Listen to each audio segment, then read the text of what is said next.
Hello, my voiceover friends. Thank you so much for joining me. It's Gabby, and today on The Gift of Gab, we are going to talk about something that sounds really, really cool. It's called punch and roll. Martial arts technique, karate move. What is this? None of those. Stick around to find out. Well, I have a wonderful electronic invention I want you to see. It looks something like this. Punch and roll.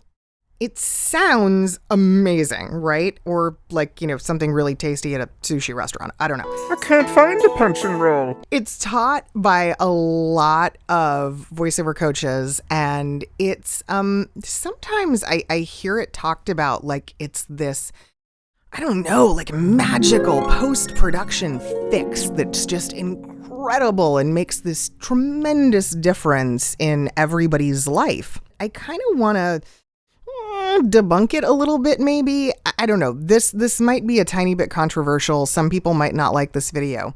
Because here's the thing. I just don't feel like it's all that essential a technique. And I'm going to tell you why.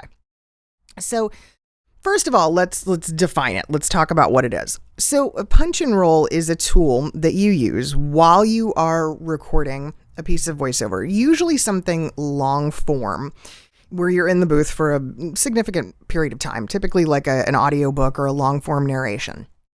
And what's happening is you make a mistake and you identify the area in which you made the mistake, and you know you need to re-record a segment of audio. So you highlight the segment and you go ahead and you take that segment and you set the DAW to re-record that area, that piece where the mistake was, thereby punching in the new audio live, right? So again, it's called a punch in or a punch and roll.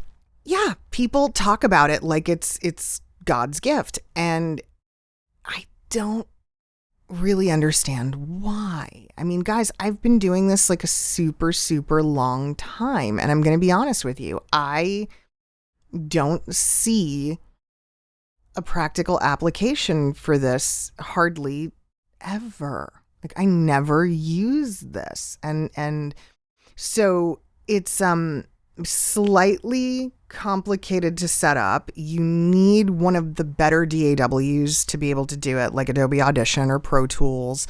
I think some of the other ones have plugins that might make it possible, like Audacity may have a plugin for it, but it's really just not essential.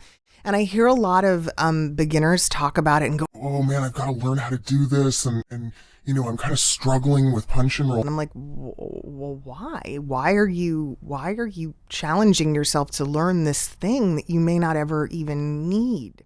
Good old copy paste works great. I see no issue with using it in lieu of punch and roll every day, any day.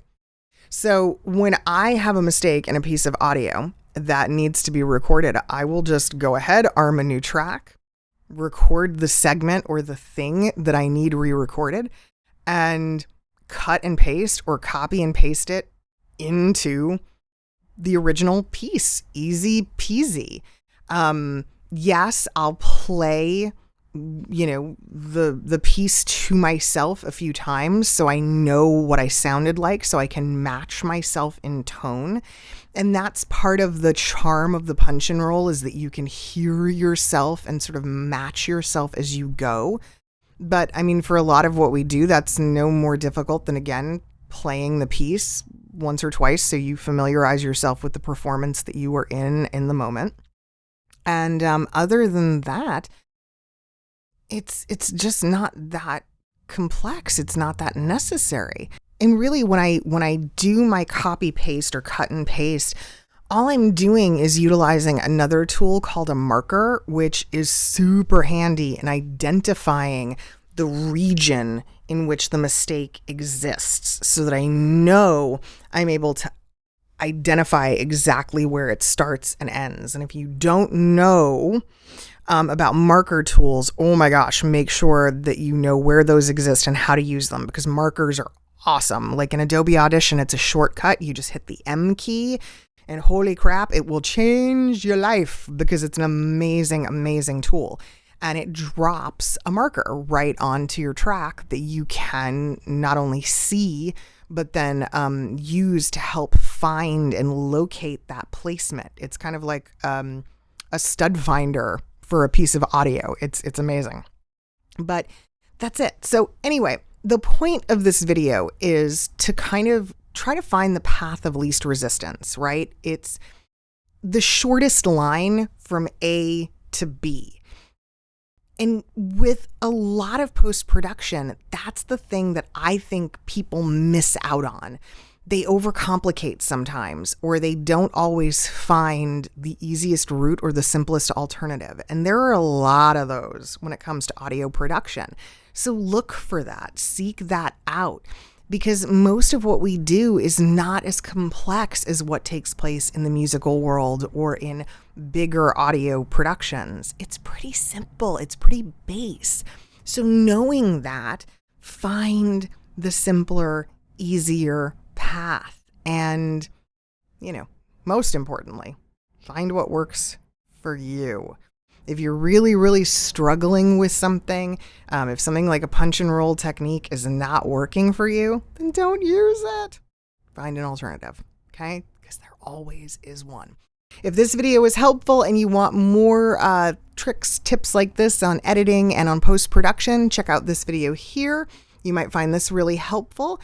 Or there's this one here. This could be helpful too.